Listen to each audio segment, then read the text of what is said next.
Reading from Srimad Bhagavatam, Canto 11, Chapter 19, Adhyatmika Jnana Siddhi, Verse Sankhya 25.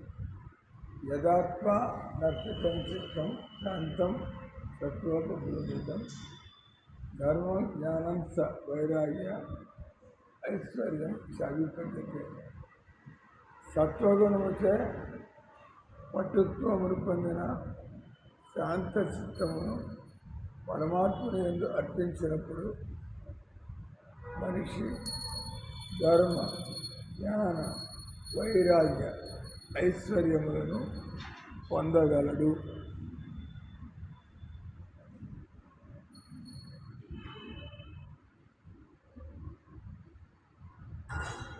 తాత్పర్యం సమస్తమును భగవత్ సేవ కొరకే కోరుచు తన కొరకు ఏది కొరక విశుద్ధ భక్తుడు శాంతుడగును. దివ్యము విశుద్ధమైన సత్వగుణముచే పటుత్వమును పొందినవాడే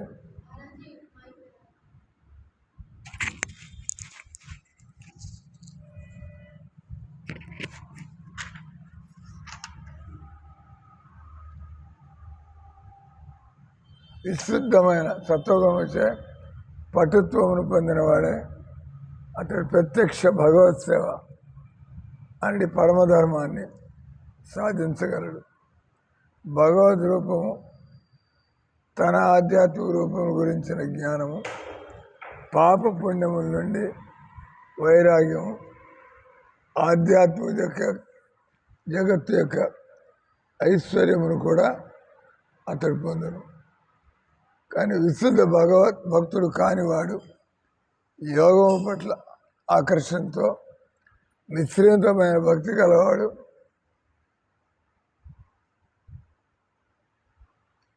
లౌకిక సత్వగుణముచే పటుత్వమును పొందినవాడు. తాను చేసే భగవద్ధ్యానముచే అతడు ధర్మజ్ఞాన వైరాగ్య వంటి అల్ప ఫలాల్ని పొందగలడు. తొట్టుతుడుకు మనిషి శుద్ధ భక్తుడే కావలసి ఉండును. ఎందుకన్నా భౌతిక జగత్తులో లభించడి ఎంత ఐశ్వర్యమైన భగవద్ రాజ్యముతో పోల్చినచో అది పరమ తుష్యమైనది ఉండును. ఓం జ్ఞానతిమిరాంధస్య జ్ఞానాంజనశలాకయా చక్షున్మిలితం యేన తస్మై శ్రీగురవే నమః. శ్రీచైతన్యమనోభీష్టం స్థాపితం యేన భూతలే స్వయం రూప కదా మహ్యం దదాతి స్వపదాంతకం.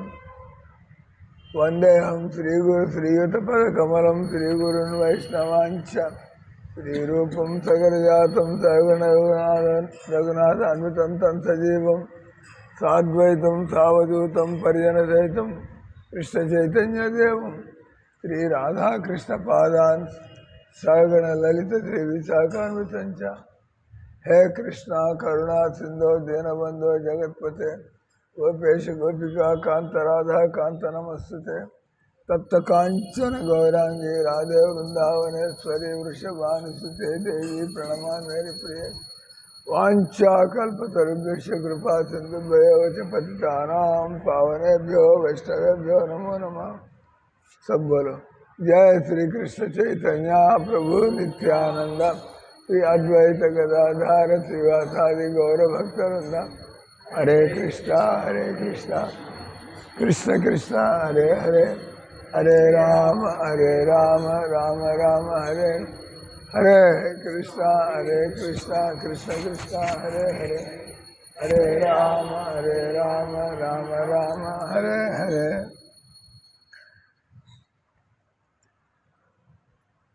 మనిషి జీవితంలో ప్రయత్నం చేయాల్సింది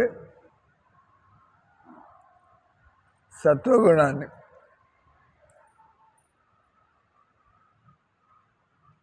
ఈ రోజులో 14వ అధ్యాయం, దానిలో సత్వగుణం వల్ల సత్వా సంజాయతే సుఖం, రజస్సు లోభయవచ, ప్రమాదో మోహో తమస్సు, అజ్ఞానమేవచ. దానిలన్నీ కూడా ఇక్కడ కాబట్టి మానవ జీవితం సత్వగుణం అంటే మనం మంచి చెడు, పాపము పుణ్యము, శాశ్వతం అశాశ్వతం, బంధము మోక్షం. ఏమని చెప్పా ఇప్పుడు? శాశ్వతము అశాశ్వతం, పాపము పుణ్యము, బంధము మోక్షము. ఇంకేం చెప్పాను? ఇవన్నీ తెలిసి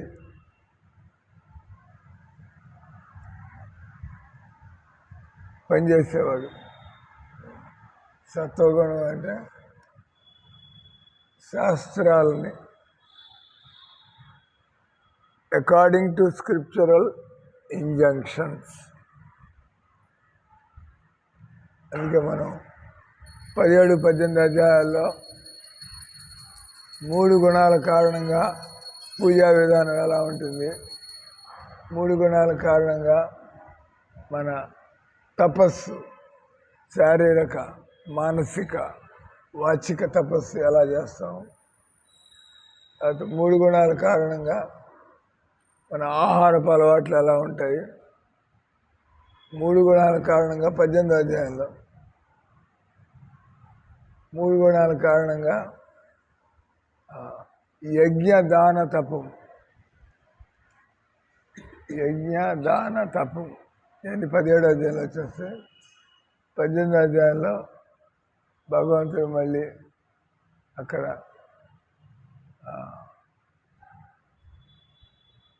త్యాగం కూడా 3 రకాలు. తమోగుణంలో త్యాగం చేయడం, సత్వగుణంలో త్యాగం చేయడం, రజోగుణంలో త్యాగం చేయడం అంటే వదిలిపెట్టేయడం.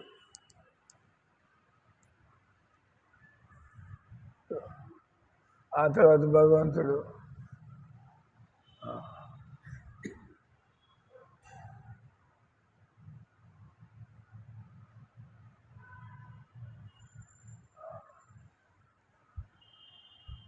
జ్ఞానము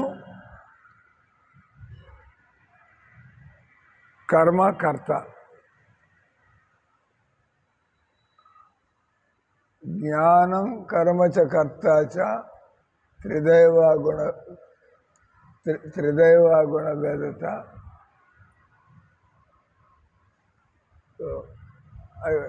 అంటే జ్ఞానం కూడా 3 రకాల జ్ఞానం. సత్వగుణంలో జ్ఞానం, రజోగుణంలో జ్ఞానం. సత్వగుణంలో జ్ఞానం అంటే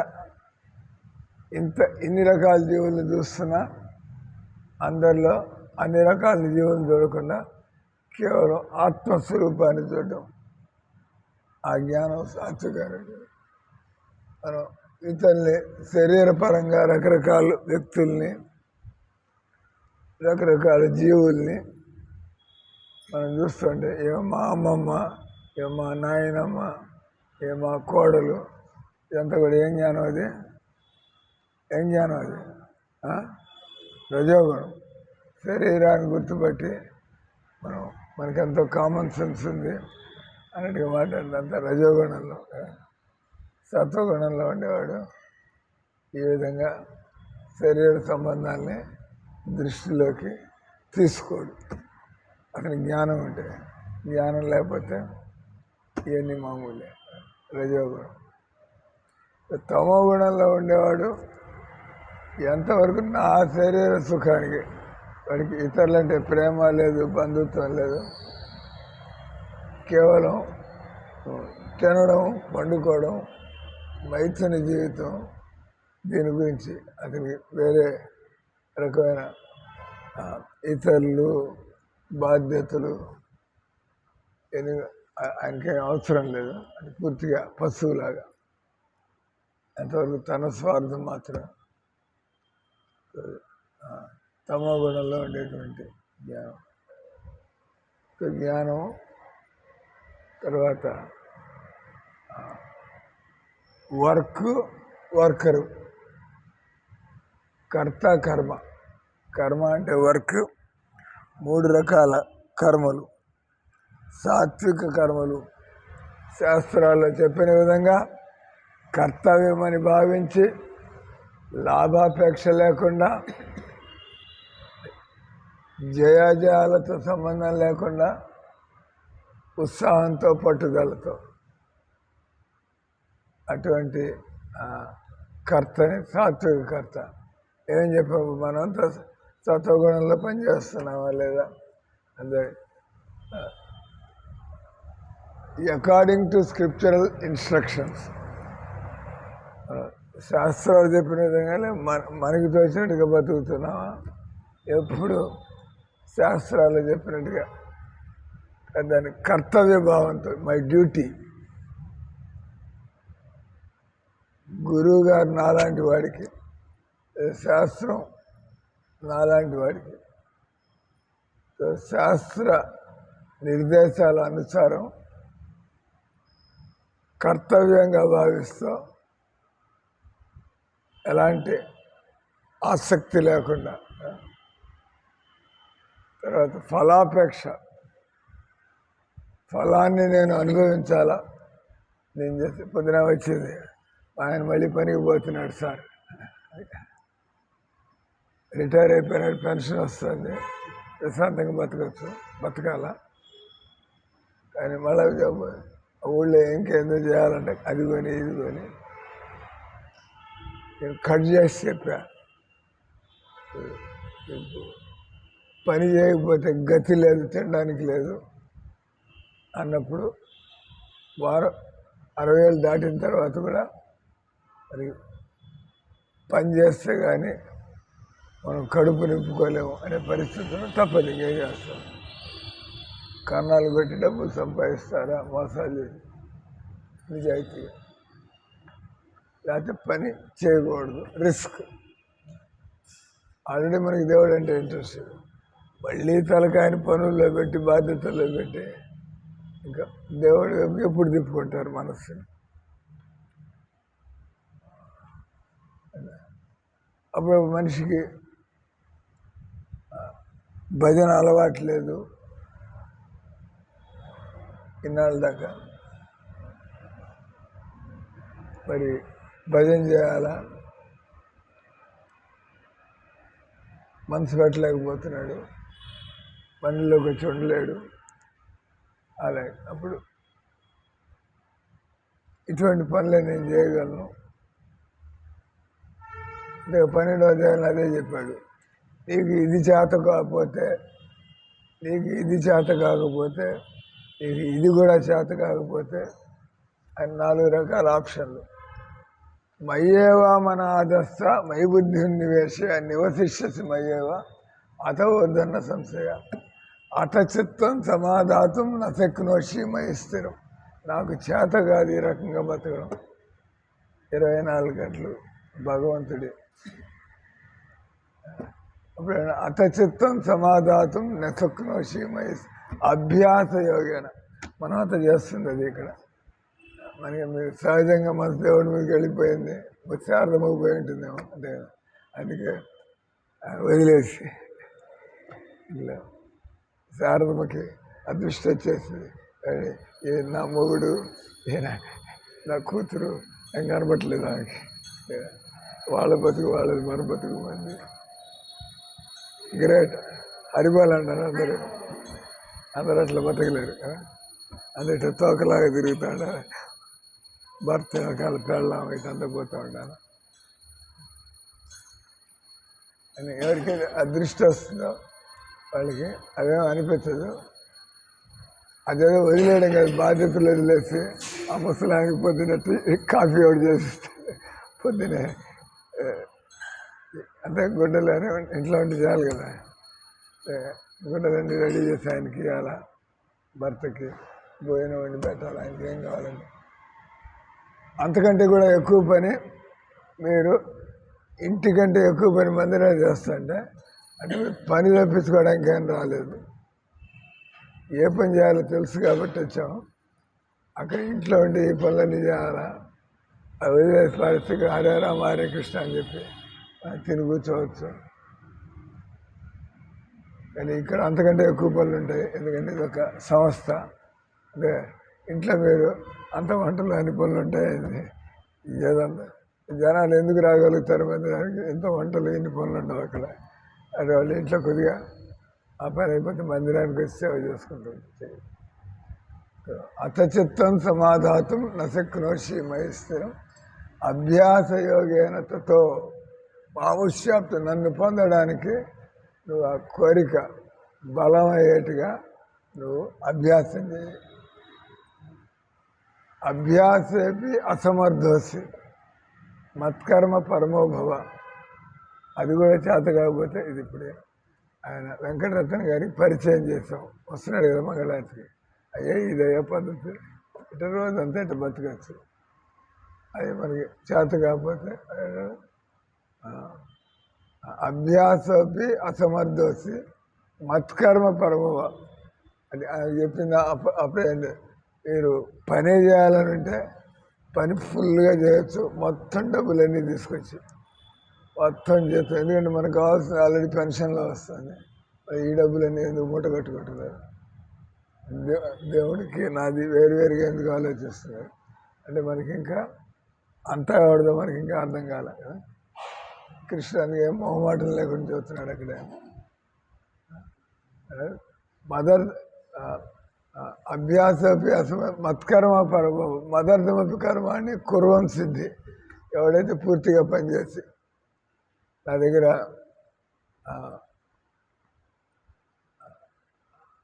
అంతకుముందు నా దగ్గర ఉండేప్పుడు కర్దాముని అనేవాళ్ళు, ఆయన్ని కర్దాముని దాస్.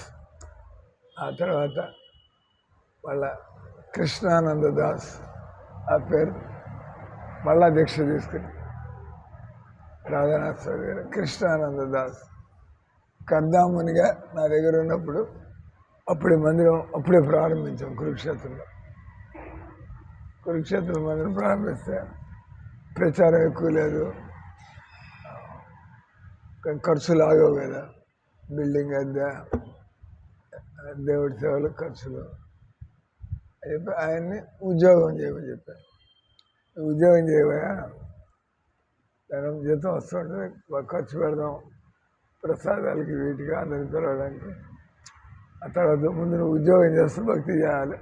ఆయన ఫుల్ టైం అవడానికి వచ్చాడు, కానీ మందిరం నడవడానికి ఇబ్బందిగా ఉంటే నువ్వు కొద్ది కాలం పని చేయబోయా. ప్రభుపాద దగ్గర కూడా వాళ్ళంతా వచ్చి ప్రభుపాద ఎప్పుడు తిన్న విధంగా వాళ్ళందరికీ వాళ్ళు ఎప్పుడు చూడలేదు అమెరికాలో ఆ నానా రకాల రుచులు, గుత్తి వంకాయ కూరలని, పులిహోరని, దద్దోజనం అని వెళ్తారు. ఎప్పుడు వాళ్ళ జీవితంలో ఎప్పుడు చూడలే, మొదటిసారి నానా రకాలు వండుతాడు. ఇంకా వాళ్ళంతా ఇంకా ఈ బెల్లం చుట్టూలో ఈగలాగా రోజు టైంకి వచ్చాడని తినడానికి. అంత భజన బాగానే ఉంది, అంత భజనలు చేసుకోవడం. ఆ తర్వాత మరి ఉంటాయి కదా, వంటలో సహాయం కావాలా, వంట అయిపోయిన తర్వాత గిన్నెలు తొలవడం సహాయం కావాలా, వడ్డించడం. వెలిగి వస్తాం వాళ్ళకి విషయాలు అదే వాళ్ళు వెలిగి సరెండర్ ఆల్రెడీ. మాకు భక్తితో కూడినటువంటి జీవితం కావాలా, మీ దగ్గర ఉంటే ఎన్నాళ్ళు చూసాము. అయితే మాకు ఈ తప్పుడు అలవాట్లు, తప్పుడు పనులు, తప్పుడు ఆలోచన లేకుండా ఇది బాగుంది. కాబట్టి ఇప్పుడు మేము మీ శరణ పొందుతాం, మీ శిష్యులు అవుతాం, ఏం చేయాల్సి ఉంటుంది అని మీరందరూ ఉద్యోగాలకు పోండి అన్నాడు. మీరంతా ఉద్యోగాలకు పోయి అంటే 9 దాకా ఇక్కడ క్లాసులు భజనలు ఇట్లా చూసుకుని ఆ తర్వాత అందరిలాగే ఉద్యోగానికి పోయింది. ఆ నెలవగానే జీతం అంతా తీసుకొచ్చి నాకు ఇవ్వండి. జయానంద అండ్ ట్యాక్సీ డ్రైవర్, పాపం న్యూయార్క్లో ట్యాక్సీ తోలాల రోజంతా. ఆయనోడు ఆఫీసులో పని, ఆయనోడు లెక్చరర్గా పని. పేరుంది సత్స్వరూప్ దాస్ గోస్వామి, ఆఫీసులో పని. తర్వాత ఆయనోడు ప్రొఫెసర్, పేరుంది ప్రభుత్వ పుస్తకాలు English editing, proof reading, Hayagreev Das. Hayagriva ఆయన కాలేజీలో లెక్చరర్గా పనిచేయడం. ఈ కీర్తన స్వామి కూడా ఆయన కాలేజీలో పనిచేయడం. ఇదంతా నెల తిరిగేప్పుడు కట్టలు డబ్బులు బాగా వచ్చాయి. అప్పుడు ఖర్చులు అవుతున్నాయి కదా, శుభ్రం ఖర్చు పెట్టించి ఆ ఇల్లు ఏదైతే అద్దెకి తీసుకున్నారో అద్దెలు కట్టించి, అంటే ప్రాక్టికల్గా మనంతా కలిసి తింటున్నాం, కలిసి ఉంటున్నాం. దానికి ఖర్చులు మీరంతా దండుకు రండి, తీసుకురండి. భక్తి కోసమే బతుకుతున్నాం. భక్తి కోసం బతుకుతున్నా ఖర్చులు ఉంటాయి కదా, ఆ రకంగా వాళ్ళందరూ. ఆ తర్వాత నగర కీర్తన భగవంతుడు ఇండికేట్ చేశాడు, భగవంతుడు చెబుతున్నాడు అన్నట్లుగా వాళ్ళ బయట నుంచి కుప్పలు తప్పలుగా డబ్బులు రావడం ప్రారంభమైనాయి. వీళ్ళ కీర్తనలకి ఎంటర్టైన్మెంట్, వీళ్ళ కీర్తనలు విని జనాలు వీళ్ళ ఆనందంగా రోడ్ల మీద డాన్సులు చేస్తుంటే చూసేవాళ్ళకి బాగా నచ్చి వాళ్ళు మనం బిచ్చగాడికి ఎలా డబ్బులు ఇస్తూ ఉంటాం, వాళ్ళు హరే కృష్ణ వాళ్ళ కీర్తనలు ఏమన్నా వచ్చి ఇలా కీర్తన అయిపోగానే టోపీ తిరగదిప్పి, టోపీ ఇట్లా పెట్టుకుంటాం. ఆ టోపీ తిరగదిప్పి అందరూ $5, $10, 50 సెంట్లు అంటారు. చూస్తే రోజు డబ్బులు కుప్పలు తెప్పలకు వస్తున్నాయి. ప్రభుపాదికి అర్థమైంది, కృష్ణుడు అవన్నీ ఉద్యోగాలు చేయబట్ల ప్రచారం, కొత్త కొత్త స్థలాల్లో న్యూయార్క్ నుంచి శాన్ ఫ్రాన్సిస్కో టీం పోయి అట్లా ఆ రకంగా అతైత తప్పి ఆసక్తి కర్తృమద్యోగం సర్వకర్మ ఫలత్యాగం. ఎప్పుడైనా మనకి తినడానికి ఉండదనుకుంటే మిగతా డబ్బులని జాగ్రత్తగా. నేను కూడా కొన్నాళ్ళు అమెరికాలో ఉన్నప్పుడు మొత్తం తీసుకెళ్ళి అనిపిస్తే ఇంటికి పంపించుకున్నాను. వాళ్ళకి ఆశ్చర్యంగా వీడికి అన్నాడు. అప్పుడు ఆయన అన్నాడు, నీ డబ్బులు అక్కర్లేదా, నువ్వే కావాలన్నాడు. అంటే ఉద్యోగం వదిలిపారేసి జాయిన్. వాళ్ళకి ప్రచారం చేసేవాళ్ళు కావాలా, డబ్బులు బాగానే వస్తున్నాయి. ఎన్నో పుస్తకాలన్నీ, అగరబత్తులమ్మి, కొవ్వొత్తులమ్మి, ప్రసాదాలమ్మి, రకరకాల డబ్బులు. మాకు డబ్బులు అవసరం లేదు, ప్రచారకులు అవసరం. అనేది కొత్త కొత్త ప్రదేశాలకు వెళ్ళి ప్రచారం చేసేవాళ్ళు కావాలి మాకు. మనం దేనికైనా కూడా డబ్బులు ఇచ్చి పెట్టుకోవచ్చు. ఆఫీస్ అసిస్టెంట్ని, మేనేజర్ని, క్లీనర్ని. ప్రచారం చేయడానికి ఎవరికైతే అర్థమైందో, ఎవరికైతే ఉత్సాహం ఉందో, ఎవరికైతే ఆ పవిత్రత ఉందో వాడు మాట్లాడగలుగుతాడు. అంటే నేను నెలకి 20,000 ఇస్తాను, పోయి ప్రవచనాలు ఇవ్వండి ఇస్తా, ఏం మాట్లాడో తెలియాలి కదా. అంటే భక్తి ప్రచారం అనేది జీతాలు ఇచ్చి పంపిస్తే కాదు. అది ఎవరికైతే ఆనందంగా ఉందో భక్తి చేస్తుందో వాళ్ళు దేవుడి గురించి మాట్లాడడం, ఇతరులకి దేవుడి అవసరాన్ని గురించి చెప్పడం, దానికి రకరకాలుగా మాట్లాడి జనాల్ని బుట్టలు వేయడం, జనాల్ని మన వెనకాల వచ్చేట్టుగా చూడడం. సర్వకర్మ ఫలత్యాగం తతకురు యథాత్మవాన్. అందుకని ఆయన చెప్పాం. అలాంటి ఆయన రిటైర్ అయిన తర్వాత భాగవతం మనంతా మనకి చదవాలన్నది టైం దొరకటం. భక్తులకి ఇప్పుడు మనకి రుచి కలిగింది, కానీ మందిరం నడవడానికి పనులు కూడా ఉన్నాయి. పనులు లేకపోతే మందిరం నడపడం వీలు కాదు. అటు మనం బ్యాలెన్స్ చేయాలి. ముందు మందిరం పనులు అవ్వాలా, వంట పనులు కావచ్చు, క్లీనింగ్ పనులు కావచ్చు, ప్రచారం పనులు కావచ్చు. ఆ తర్వాత టైం ఉంటే కూర్చొని పుస్తకాలు చదువుకోవడం. తర్వాత మనకి విసిగా ఉండదు, నోట్స్లు రాసుకుంటూ పుస్తకాలు చదువుకుంటూ టైప్ చేసుకుంటూ ఇంకో పుస్తకాలు ఇతరులకి ఎలా చెప్పాలి, దీన్ని మసాలా కలిపి అంత ఇవన్నీ.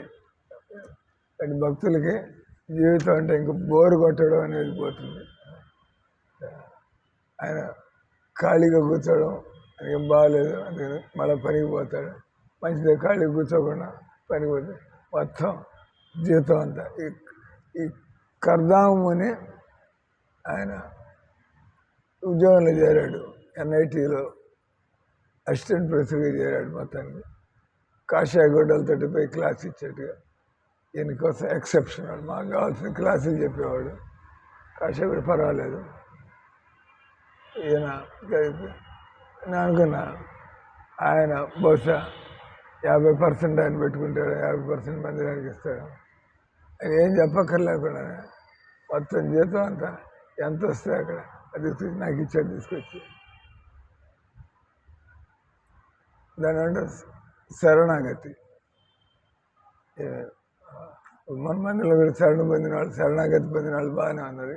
అంత రాజశేఖరు, లక్ష్మి, ప్రీతి డబ్బులు ఉన్నప్పుడు ఎంత దగ్గర పెట్టుకుని మనకి అంటే ఎంత మనం మన గురించి ఏర్పాటు చేసుకోకపోతే దేవుడు ఆయన వెనకాలండి అంతకంటే గట్టిగా మన ఏర్పాటు మనం చేసుకోగలిగిందే మనకి. దేవుడు చేస్తే అంటే గట్టిగా చేస్తాడు ఆయన. భగవంతుడు ఏర్పాటు గట్టిగా ఉంటుంది, సొంత ప్లాన్లు వేసుకోకుండా.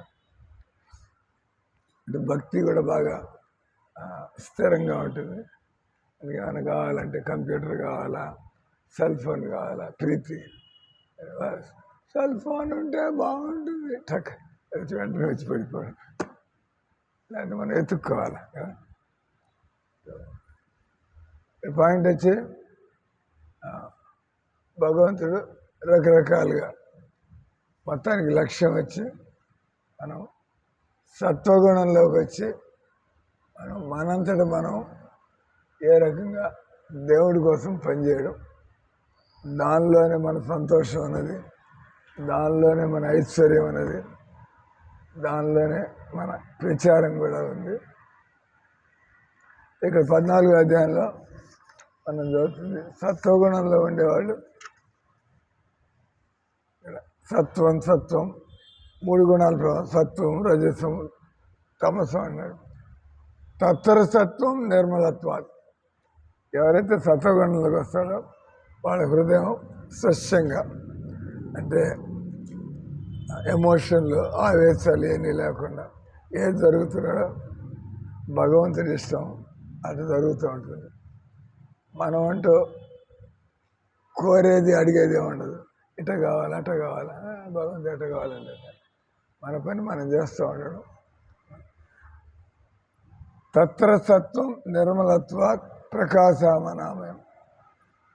సుఖంగా ఉంటారు భక్తులైనటువంటి వాళ్ళు. శరీరానికి రోగాలు ఉన్నా కూడా మనసు ఆరోగ్యంగా ఉంటుంది సత్వగుణంలో ఉండే వాళ్ళకి. సుఖ సంజ్ఞాన నిర్మలమైనటువంటి ఎవరి ఏడ మనకి ద్వేషం కానీ ప్రేమ కానీ మనకి అందరూ మన వాళ్ళే అన్నట్టుగా. తర్వాత సత్వగుణంలో హృదయం ప్రశాంతంగా ఉంటుంది, సుఖంగా ఉంటుంది. ఆ తర్వాత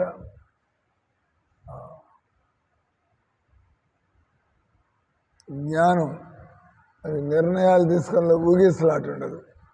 ఎవరైనా సత్వగుణంలో ఉన్నట్టయితే ఏం చేయాలబ్బా నాకు అర్థం కావట్లా టక్ ఇది సత్వగుణంలో ఉన్నాడు. భగవంతుడు సూచనప్రాయంగా తెలియజేస్తూ ఉంటాడు.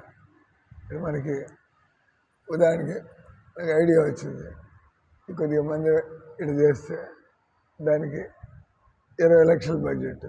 ఏమనిపిస్తుంది మనకి, టక్ ఐడియా కరెక్ట్, డబ్బులు పోతే పోయినాయి, డబ్బులు పోయి చేసేది దేనికి, ఇట్లాంటి పనులకి కదా. మందిరాన్ని ఇంకా డెవలప్ చేయడానికి ఏం ఆలోచించేదాన్ని. ఒకసారి మనకు ఊగిసలాటుంటే డబ్బులు పాడైపోతున్నాయేమో, ఎట్లా ఇది ఎంత ఖర్చు పెట్టి. సత్వగుణంలో జ్ఞానం కలుగుతుంది. నిర్ణయాలు తీసుకోవడంలో మనకి వాళ్ళు ఏమనుకుంటారు, వీళ్ళు ఏమనుకుంటారు, మనకి తర్వాత ఏమవుతుంది అంటే సత్వగుణంలో లేదు. మన తలకాయని మనమే మ్యానిపులేట్ చేస్తున్నాం. సత్వగుణంలో అంటే భగవంతుడు ఒక స్టేజ్ ఆయనే చదువుతాడు, ఇటా నెక్స్ట్ అదే పోతూ ఉంటాడు. సత్వగుణంలో నేను చేశాను ఎప్పుడు అనుకోడు. తెలుసు కదా, భగవంతుడు స్టేజీల్లో ముందుకు తీసుకెళ్తున్నాడు. అనుకున్నాం దీక్షలు పోస్ట్ పోన్ చేస్తాం, పోస్ట్ పోన్ అది నెత్తి మీదకి వచ్చి కూర్చున్నాడు. అంటే బాబు ఇప్పుడేం చేస్తాం అన్నాడు. ఈయన పక్కల నుంచి నీ మీద ఇప్పుడేం చేస్తారు అని దానికి ఆయన తెలివితేటలు ఇచ్చాడు. వీళ్ళందరినీ నీ శిష్యులు అనుకోమాక, వీళ్ళని గురు పరంపరతో కలుపుతున్నాము, వీళ్ళందరికీ ఇస్కాన్ సేవల్లో పెడుతున్నాం, వీళ్ళందరికీ ప్రభుపాదుల దగ్గర ఫిక్స్ చేస్తున్నాం అంటే దాన్ని పోస్ట్ పోన్ చేసాం. రెండో దీక్ష తీసుకున్న వాళ్ళు అప్పుడు మీ దీక్ష పూర్తి అయినట్టు. ఇప్పుడు నాకు తలకాయలు అంతా క్లియర్ అయిపోయింది. వాళ్ళే కూర్చోండి, ఎవడెవడికి అందరూ కూర్చోబెట్టి పోతామండి. దాని రిస్క్ ఎవరిది? ఇప్పించేవాళ్ళది రిస్క్. ఎవరైతే లిస్ట్ క్లియర్ చేస్తారో వాళ్ళు మునుగుతారు, మనం మునిగేది వెళ్ళలేదు. మనం ఏదో పక్షపాతం కొద్దీ ఒత్తిడి చేస్తారు అని దీక్షలు ఇవ్వడం, ఇట్లంతా కూడా దీక్షలు ఇవ్వదు. ఎందుకంటే వాళ్ళు బలవంతం చేస్తుంటే మనం సత్వగుణంలో ఉంటే గెట్అవుట్, దూరంగా నిలబడి అక్కడ వాడు బలవంతం చేస్తున్నాడు కాబట్టి దీక్షలు ఇస్తారండి. మనకి అనిపిస్తే లేకపోతే వెయిట్ చేయకపోతే గో, ఎవరిని ఎక్కడ తీసుకొని పోతాను, తెచ్చుకోండి, అడ్డం పెట్టేది లేదు. ఈ రకంగా నిర్ణయాలు తీసుకోవడంలో మనకి ఊగిసలాట క్లియర్గా ఉంటుంది. ఇది బాధ్యత చేయవలసింది అని అంటారు ఇక్కడ. తర్వాత ఇంద్రియాలు సర్వదారేష్ దేహేష్మే, మనకి తీవ్ర అది తినాలా, ఇది తినాలా, ఇది కావాలా, తీవ్రంగా ఉండదు. అదేమంటే అంటే 4 ఐటెంలు ఉంటాయి, ఉంది కాబట్టి already I will eat this, నేను అప్పుడు నాకు స్వీట్ కావాలా, 4 ఉన్నాయి, మీకు నచ్చింది తీసుకోవచ్చు. లేకపోతే అదే కావాలా అటబోడు ఆయన ఉంటే అలా, లేకపోతే ఉన్న దానిలో ఆయన తీసుకోవాలనుకో తీసుకోవాలి. ఎందుకంటే అన్ని శరీరంలో ఉండే నవరంధ్రాల్లో జ్ఞానంతో ప్రకాశం అవుతూ ఉంటాయి, ఆయన ఆందోళన పడేదేం లేదు. తర్వాత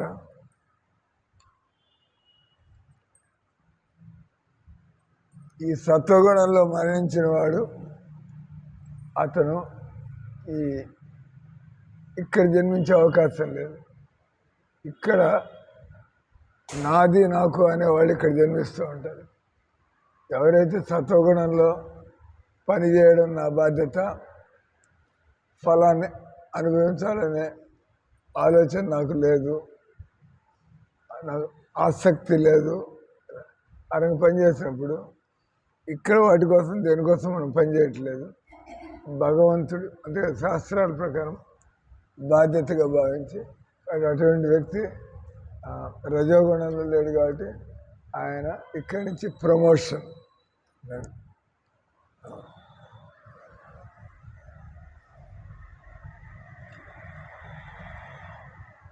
ఆ తర్వాత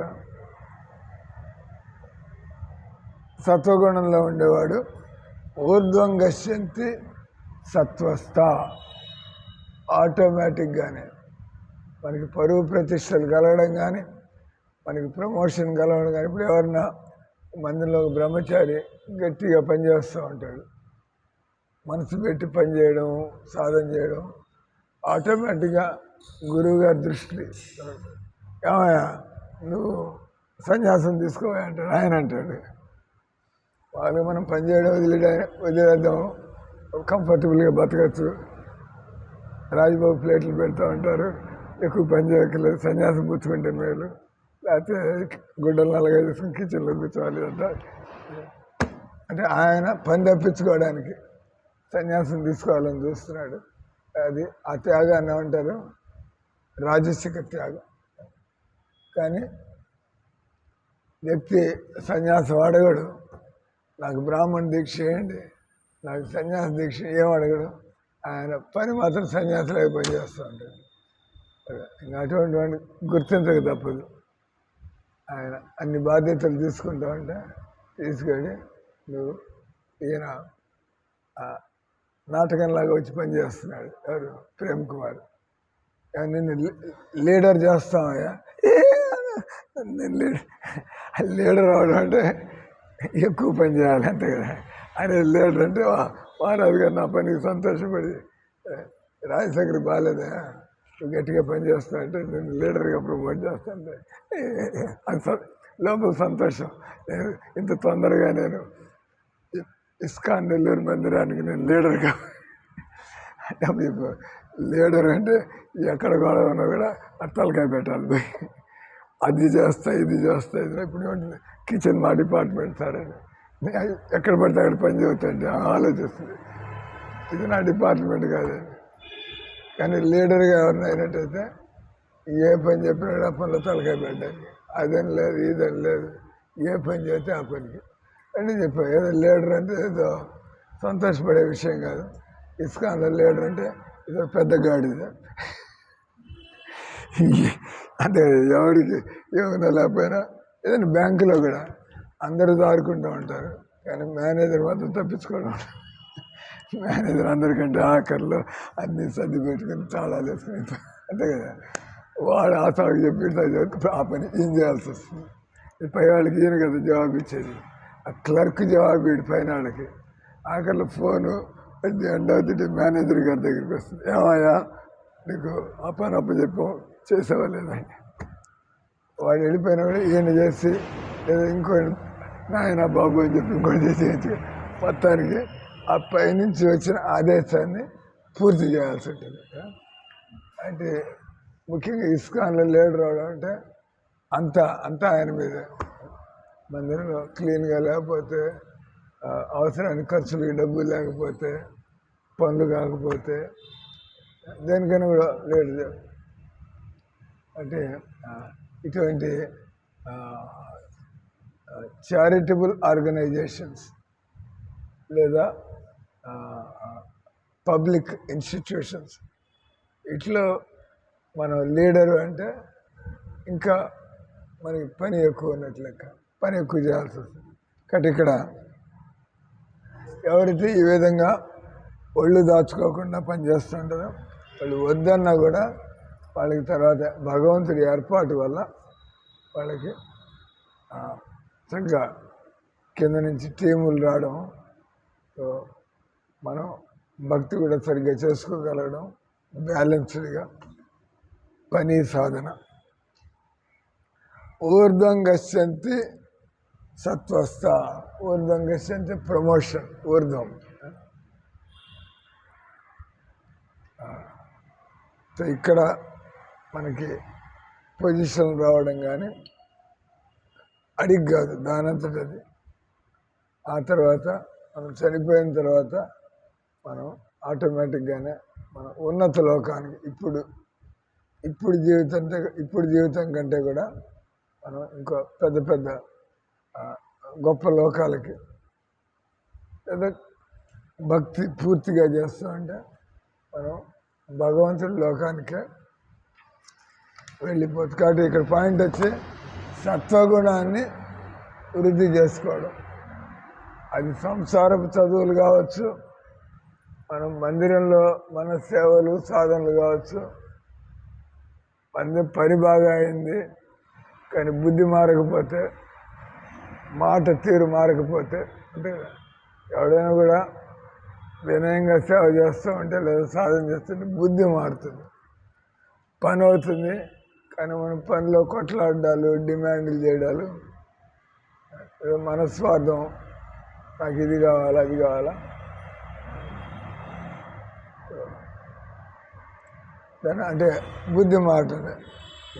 ఏదైతే జరగాలో, ఏది అయినట్లయితే భగవంతుడు మనల్ని గుర్తిస్తాడో, ఏది అయితే భగవంతుడు మనల్ని గుర్తిస్తాడు, సత్వగుణంలోకి వస్తుంటే భగవంతుడు ఇతను విషయాన్ని తెలుసుకుని పనిచేస్తున్నాడు. ఏదో ఇతరుల్ని మెప్పించడానికి, గుర్తింపు పొందడానికి అట్లా కాకుండా భగవంతుడి పని అని చెప్పి చక్కగా మనసు పెట్టి. కాబట్టి ఇక్కడ సత్వగుణం వచ్చే పటుత్వం పొందిన శాంత చిత్తమును పరమాత్మని యందు అర్చించినప్పుడు, సత్వగుణంలో ఉన్నప్పుడు మన మనస్సుని లాగటం లేదు బయటకు అటు ఇటు. కాబట్టి మనం చక్కగా మనకెంత మన శరీర అవసరాలకి ఎంత టైము, ఎంత ఖర్చు, మిగతాదంతా ఎవరి కోసం? పరమాత్మని ఏం దర్శించినప్పుడు. కాబట్టి వాళ్ళకేమి ఏమనిపించదు. ఆయన ఉన్నాడు, ఇద్దరు ఇస్కాన్లో చాలామంది ఉంటారు, మనకి తెలిసి అంబరీష్ ప్రభు అని చెప్పి ఆల్ఫ్రెడ్ ఫోర్డ్ కంపెనీ ఆయన ఎన్ని కోట్లు ఇచ్చాడు? 400 కోట్లు, 500 కోట్లు. ఆయన తినేది మనందరిలాగే 2 చపాతీలు, కొద్దిగా దాల్ సబ్జీ, మొత్తం ఆయన పెద్ద కంపెనీలో వచ్చే డబ్బులన్నీ కూడా. నేను ప్రభుపాద వారు చెప్పాను, కోట్లు కోట్లు కోట్లు కోట్లు ఇచ్చి ఏం గుర్తింపు అడిగేది కూడా ఏం లేదు. దేవుడు డబ్బులు పంపిస్తున్నాడు తన పని కోసం. అంటే రాధా గిరిదార్ అని చెప్పి నాకు 50 లక్షలు ఇచ్చిన ఆయన కూడా మరి నేను సంపాదించాను అనుకోను, ఏదైనా పని అవగానే నా దగ్గర 10 కోట్లు 14 కోట్లు వస్తుంది. ఎంతైనా తీసుకెళ్ళి ఫైనాన్స్ కమిటీ ఉంటుంది చౌపాతిలో, చూడడానికి నేను సంపాదించి తీసుకెళ్తున్న సూట్ కేసులో.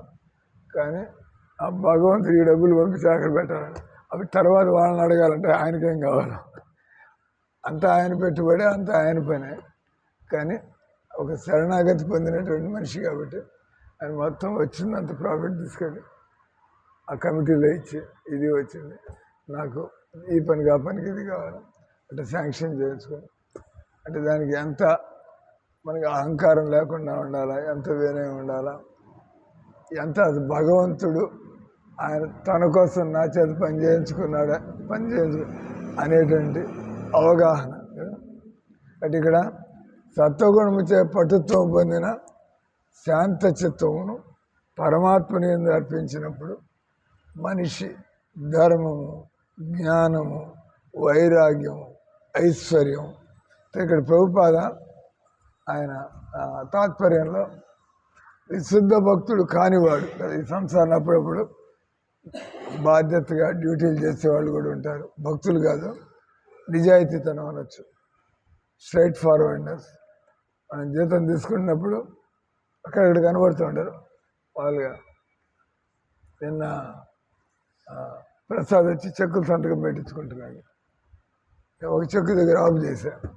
ఏమయ్యాదంటే బస్సు ఆర్ఎమ్మ రాజశేఖర్ ఇలా వాళ్ళిద్దరిని పనిలో పెట్టుకున్నారు. తను వాళ్ళని గమనిస్తున్నా, ఇంకెంత కూడా వచ్చా కదా వచ్చి వాళ్ళు ఈ రోజులు ఎక్కడైనా కూడా సూపర్విజన్ లేకపోతే ఎవరు పని చేయరు. సూపర్విజన్ అంటే మనల్ని గమనిస్తున్నారు, ఏదో వాళ్ళు బిల్డింగ్లో ఎక్కడ ఏం జరుగుతుందో చూసి ఇది గబ్బుగా ఉంది, సరిగ్గా లేదు, డబ్బులు ఇచ్చి కూర్చోబెట్టాం, మనకి ఆ పని కాబట్టి వాళ్ళు ఏం పని చేస్తున్నట్లు. ఎవరైనా పనిలో పెట్టుకుంటే పైన సూపర్విజన్ ఉండాలి, లేదా వేస్ట్. పనిలో పెట్టేసుకొని నువ్వు రూమ్లో కూర్చో, ఆయన బయటికి పోయాడు, వాళ్ళది ప్రశాంతంగా కబుర్లు చెప్పుకొని మాట్లాడుకుని డబ్బులు తీసుకుని. నేను చెప్పా ప్రసాద్కి, 3 రోజులు పని చేయరు, 4వ రోజు నువ్వు చూస్తావు, 3 రోజులు పని తప్పి 4వ రోజు చేస్తాడు వాడు. మామూలుగా రోజు చేయాలా, లేదా ఉన్న రోజు పాడుగా ఉన్న రోజు చేశారు, ఎవరు అడగలేదులే మనల్ని, రేపు చూస్తారు ఇక్కడ క్లీన్ అప్పుడు చేద్దాం అంటే ఒక రోజు పని చేయకుండా తప్పించుకున్నారు. సో మనం సూపర్వైజర్ అంటే ఒకసారి బిల్డింగ్లో తిరిగి ఇక్కడ బాగాలేదు అక్కడ బాగాలేదు చూద్దాం, అప్పుడు వాళ్ళకి తెలుస్తుంది మన మీద వీళ్ళు చూసుకుంటున్నారు ఎక్కడేముందో. తర్వాత అయిన తర్వాత చేసామో లేదో కూడా చూస్తారు, అప్పుడు వాళ్ళకి భయం ఉంటుంది. నేను చెప్పాను, నువ్వు ఫోటో, నేను ఇక్కడ రూమ్లో కూర్చుంటానే, ఫంక్షన్ హాల్లోకి వెళ్ళి ఫోటో తీసుకుని వచ్చి నాకు చూపించి అక్కడ ఫ్లోర్ ఎలా ఉందో. అంటే థర్మకాల్ ఫాల్స్ రూఫింగ్, ఎలకలన్నీ కొరుకుతున్నాయి, అంత గొద్దెలు, ఆ థర్మకాల్ బిట్లు, మీరెవరు తొట్టలేదు, వాళ్ళు పట్టించుకోవట్లేదు. నేను పొరపాటున ఏదో పని కోసం వెళ్ళి అక్కడికి ఏంది ఇట్లా పెట్టారు, ఇది మందిరం ఎదుర్కొన్నా హాల్. నేను ప్రసాద్ పోయి నీ ఆఫీస్ పక్కనే ఉందా, నేను వాళ్ళ జీతం ఏమో నువ్వు వాళ్ళ తరఫున అది పెట్టించుకోవడానికి మనం వచ్చి వాళ్ళు పని చేస్తున్నారు, అది ఎవడు బాధ్యత తీసుకుని వచ్చి ఫోటో తీసుకురా అంటే ఫ్లోర్ ఫోటో తీసుకుని వచ్చాడు. గందరగోళంగా ఉంది అక్కడ. అంటే ఎవడు దానిలోకి పోయేది లేదు, ఎవడు అడిగింది లేదు. వాళ్ళు మరి రోజు పని చేస్తున్నారు. ఇంత గలీజ్గా ఉంటే క్లీన్ అవ్వాలి కదా. ఇది ఆమె అడగలేదు, రాజశేఖర్లు అడగలేదు, ఆయన అడగలేదు. నేను చూసి చెప్పిన తర్వాత కాబట్టి సూపర్విజన్ లేకుండా ఎవడు కూడా పని చేయడు. ఎక్కడ బాగాలేదు మనమే చెప్పాలి వాళ్ళకి. తర్వాత చేశారు లేదు మనమే పోయి చూసుకోవాలి. అప్పుడు వాళ్ళకి కొద్దిగా భయం ఉంటుంది. ఇదంతా గమనిస్తున్నారు. అంటే మీరు ఎప్పుడు అడిగారు ఆమెకి ఒక టైం ఉంది, రాజశేఖర్ ఒకటే ఆయన అనారోగ్యం, ఆయన తప్పనిసరి పనులతో ఆయన తిరుగుతున్నాడు, మీ పనులు మీరు తిరుగుతున్నాడు. మందిరం మీరు చూసుకుంటే ఆయన నేను కూర్చున్నారు. ప్రసాద్ ఆయన వస్తాడు రాడు, ఇట్లంతా అయ్యే పనులు కాదు. అంటే ఇక్కడ సత్వగుణం, ఎవరైతే సత్వగుణంలో ఉంటారో ఆటోమేటిక్గా వాళ్ళ మైండ్ ఎక్కడ తిరుగుతున్నా కూడా, మీరు సత్వగుణంలో ఉంటే ఈ అనవసరంగా లైట్లు వెలుగుతున్నా, ఫ్యాన్లు తిరుగుతున్నా, అన్క్లీన్గా ఉన్నా, ఇంకోళ్ళని వేస్ట్ చేస్తున్నా, మీ తలకాయకి అట్లా ఆ స్థితి వచ్చేసింది. టక్ అని తెలిసిపోతూ ఉంటాయి కదా. దాన్ని ఏమంటారు, సూపర్ కాన్షియస్నెస్ లాగా అంటారు. సూపర్ కంప్యూటరు మామూలు కంప్యూటర్ ఒకే సైజులో ఉంటాయి. లోపల ఉండే ప్రోగ్రామ్ వేరేది, చిప్ వేరుగా ఉంటుంది. అది బయట చూడడానికి ఒకటే ఉంటుంది. అన్ని చేసిన పనులు, అది చేసిన పనులు. ఇప్పుడు ఏదో వచ్చింది, ఇప్పుడు గూగుల్ సెర్చ్ ఇంజన్ అంట, ఇప్పుడు దాకున్నది. ఇప్పుడు కామెట్ సెర్చ్ ఇంజన్ అని చెప్పి వచ్చింది. అది ఇప్పుడు లేటెస్ట్గా వచ్చింది ఆర్టిఫిషియల్ ఇంటెలిజెన్స్. అంటే ఫట్ ఫాస్ట్గా పనిచేస్తుంది ఆర్టిఫిషియల్ ఇంటెలిజెన్స్తో.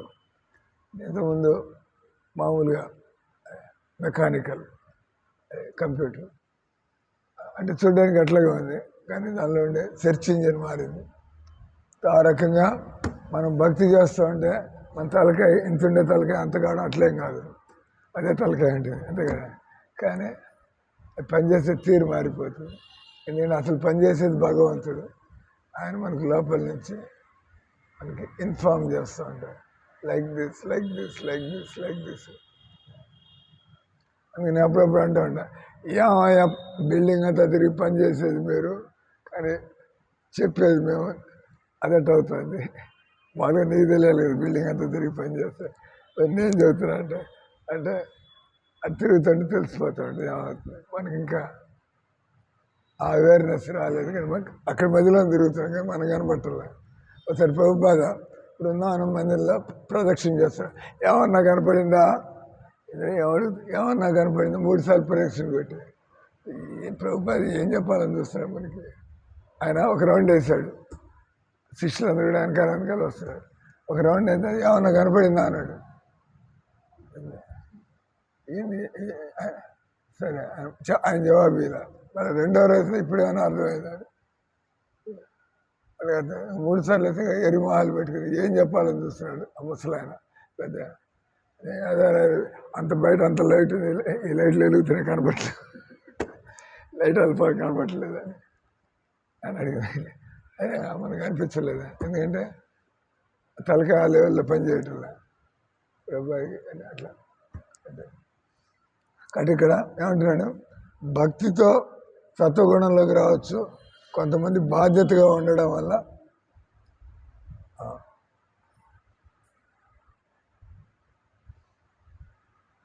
భగవద్భక్తుడు కానివాడు, నిశ్చితమైన భక్తి కలవాడు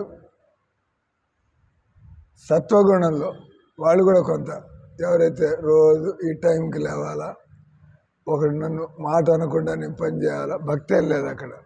అంటే డ్యూటీలు మాట లేదా నేను బాగా పనిచేస్తాను అనిపించుకోవాలా, వాళ్ళు అటువంటి వాళ్ళు కూడా కొంత సత్వగుణంలోకి వస్తారు. అటువంటి వాళ్ళు ఆత్మజ్ఞానాన్ని పొందగలుగుతారు. అతడు ధర్మము, జ్ఞానము, వైరాగ్యం. ఎవరైతే సత్వగుణంలోకి వస్తారో అటువంటి వాళ్ళకి వైరాగ్యం అంటే అనుభవించడానికి అన్ని అవకాశాలున్నా పరిస్థితులున్నా వాళ్ళు సత్వగుణంలో ఉండడం వల్ల ఈ శరీరానికి ఏం గతి పడుతుంది, ఏముంది ఇక్కడ అనుభవించడానికి. చుట్టతొడుగు మనిషి విశుద్ధ భక్తుడే కావాల్సి ఉండు. అందుకే అంటూ ఉంటారు, డబ్బులు చూసి చూసి సుఖాలు చూసి పైన ఆఖరిలో ఇంకా అతనికి ఏం చేస్తే నేను ప్రశాంతంగా ఉంటాను, అప్పుడు మళ్ళీ అతడు శుద్ధ భక్తుడే కావాల్సి ఉండను. భౌతిక జగత్తులో లభించడి ఎంత సర్వోత్తమైనదైనా మిమ్మల్ని ప్రధానమంత్రి చేస్తారు. అదాని అంబానీ మేము చూసాం, అదాని అంబానీ దగ్గర నేను చూసాం.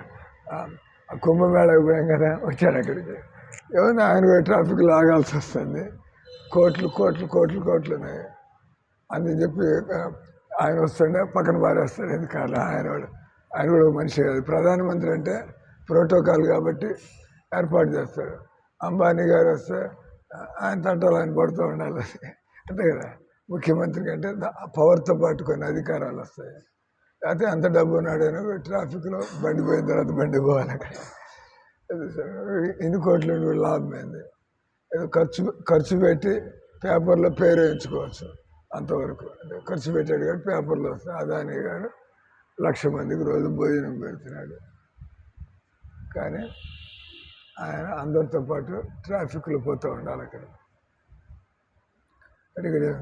కాబట్టి ఎంత భౌతిక జగత్తులో ఎంత పొజిషన్లోకి వెళ్ళినా కూడా అది భగవద్ రాజ్యంతో పోల్చినట్లయితే ఆఖరిలో ప్రభుపాద అన్నాడు ఆయన, ఈ సంసారంలో ఏ పరిస్థితులైనా కూడా వైకుంఠంలో పాకీదొడ్డికి కూడా సమానం కాదు. వైకుంఠంలో ఇది స్వర్గలోకంలో పాకీదొడ్లు ఉంటాయి, ఆ రకంగా కూడా మనం ఇక్కడ ఏది చూడలేమంట. ఎందుకంటే అదంతా భగవంతుడి ఏర్పాటు. అది స్వర్గలోకంలో ఈ విధంగా ఉంటాయి, బస్ అక్కడ అలా ఉంటాయి. మనం ఇక్కడ ఎంత రుద్దినా ఎంత కరిగినా ఇక్కడ మాత్రం ఎప్పుడు ఇలానే ఉంటుంది. హరే కృష్ణ హరే కృష్ణ కృష్ణ కృష్ణ హరే హరే, హరే రామ హరే రామ రామ రామ హరే హరే. గ్రంథరాజ్ శ్రీమద్ భాగవతంకి